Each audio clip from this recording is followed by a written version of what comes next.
Hello, my name is Angus MacLeod. I want to introduce to you today to a model designed to enhance, to measure, to calibrate the degree of rapport, the degree of trust that we have with other key stakeholders. These could be private relationships, of course, but in the work context we're thinking about key stakeholders. In other words, those people, at whatever level they are highly influential and can make a difference to how we perform, how we're seen, and how we move on through our corporation. So what do we mean by investment? So let me show you the diagram, and you'll see on the right hand side there's a bit like a tree. It's got branches to the left and the right. It's not nice and regular like a conifer, and those branches are sort of bluey colours.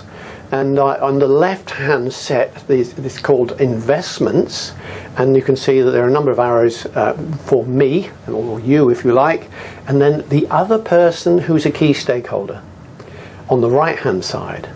Now what we're looking for is not, you know, all those arrows on the left hand side or the right hand side and none on the other. That's lack of investment. There's no trust, there's no rapport, and really you're not going to be able to leverage that relationship at all. What we're looking for is a sort of a balance in this investment tree, if I can call it that.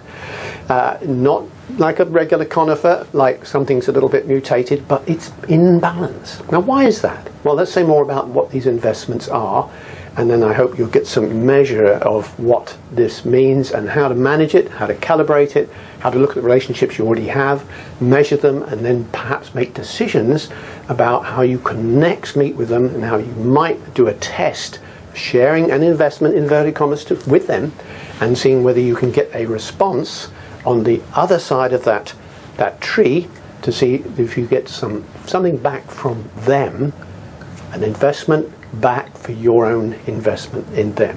That's the measurement of the rapport. That's the measurement of the trust.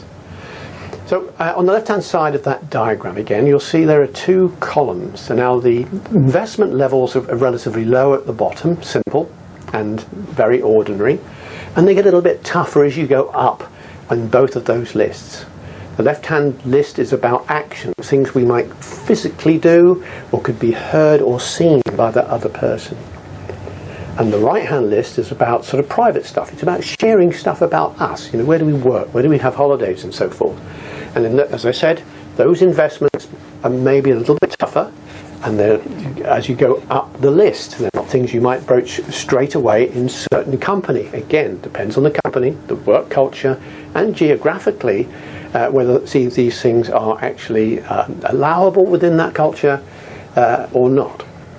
So when we look at things like actions, we'll see, oh yes, you know, the lowest level will be saying, oh hello, how's the weather? And if somebody's talking, we'll say, yeah, well nod, you know, and say, oh yes, I'm with you. So nodding and those sort of things are very simple. At the next level up, you're looking at mirroring. What does that mean? That means maybe reflecting a little bit their physicality, the pace in which they're speaking. You know, if they're excited, be a bit excited in response. So there's a matching. The matching excites the brain in terms of trust. So we want some matching. They might cross their arms or cross their legs. Well, you can cross your arms rather than your legs, called cross-matching. But there is a mirror image of a sort in that. Not about perfection. It's about some mirroring, whether it's about the pitch of the voice, the loudness or the quietness in the voice, leaning forwards, leaning back, arms crossed, arms not, that mirroring. At the next level again, we might be asking more questionings of them, specific questions at the higher levels. So the first one might be things like, did you come on the train or did you drive over? They'll say, well actually I flew and took an Uber. So that's the lowest level, but because at the higher levels you say, what motivates you? I mean, you know, what really gets you going? Then it starts to get a little bit tougher. The next level up on the action side are things like reflecting their words. This is called reflective language. I've written about this as papers and it's in some of my books as well. Reflective language simply means picking up a word, words or phrases, short things, easy to remember, that seem important to that individual, and you can reflect back. And you can look at those references on my website, and you can find reflective language, and it's very easy to look at some of those papers and references to books, etc., that contain this information, and learn a bit more about it. And I'm sure there's a video somewhere that I've done on this as well, so we can also look for that too.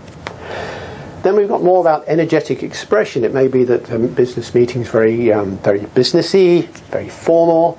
In some cultures that would be correct. You know, we're all sober, we're all in the Northern Hemisphere somewhere, or maybe we're in the Far East somewhere, where things might just be a little bit more formal. Thinking, you know, in Japan, for example, where things might be a bit more formal. So you're thinking about energetic expression may not be appropriate, but in some work cultures, particularly global work cultures, where you have people from all over the world, this is acceptable. And then in some cultures, not all appropriate touching, which might be an arm or a hand or a handshake or whatever it is, but not anything more than that within the work context in any culture. So each of us can make these investments, and then we can look for an investment of a similar sort, maybe higher or lower down that, up or down that list, from the other person to show that they are also investing in us.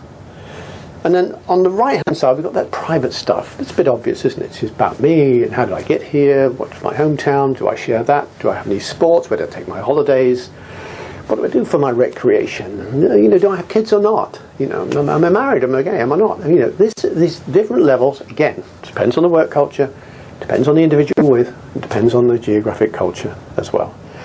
And again, at some level also, we might also share weaknesses. Now I would suggest that that's a strength in the right culture, in the right place, because if you can share a weakness, it invites them to say, well, I have this lesser strength, because that's the correct terminology, right? We don't say weakness, we say. So they may say, oh, I have a weakness or a lesser strength, and I could do with leveraging that in the team. You know, maybe you could help me, or maybe you could have somebody work with me on the project I'm working with to counter that, to leverage the strengths that I bring in order to get a better result quicker. So there's this, again, another branch, if you like, another set of branches of investment that I can make and they can make. So that's all very well, but of course what we can do is calibrate. We can look at the relationships we have, we can track them back and say, do I know about their family? Do I know about their holidays? Did I share any of that? And so we can make actions so that the next time we speak with them and have time with them, we can actually see if we can make an investment and raise the level of investment from them, and by doing that, shared investments leading to that rapport and that level of trust that leads to the possibility of more partnership, better results, trusted results, both for us and for our team and our corporation, wherever we happen to be working. I hope that helps, and thank you again for listening.